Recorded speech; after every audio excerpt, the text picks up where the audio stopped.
आंगन की किलकारी। राजेश ने अपनी ही बेटी को क्यों दफनाया जिंदा। जनवरी 2014 को मुरादाबाद जिले के गुरेठा गांव में दो व्यक्ति पहुंचे। उनमें से एक की गोद में एक बच्चा था। वह बोला, तीर्थंकर महावीर मेडिकल कॉलेज में मेरी पत्नी ने एक बेटी को जन्म दिया था। बच्ची मर गई है, अब इसे दफनाना है।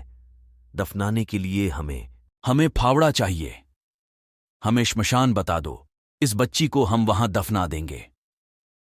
ऐसे दुख में लोग हर तरह से सहयोग करने की कोशिश करते हैं, इसलिए फावड़ा आदि लेकर गांव के कई लोग उन दोनों के साथ गांव के पास ही बहने वाली गांगन नदी की ओर चल दिए।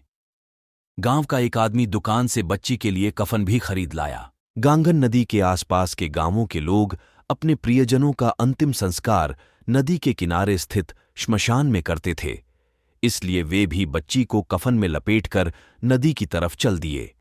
नदी किनारे पहुंचकर गांव के एक आदमी ने बच्ची की लाश को दफनाने के लिए एक गड्ढा भी खोद दिया। वह उसे दफनाने ही वाले थे कि उसी समय बच्ची रोने लगी। बच्ची के रोने की आवाज सुनकर गांव वाले चौंक गए, क्योंकि उस बच्ची को तो उन दोनों लोगों ने मरा हुआ बताया था।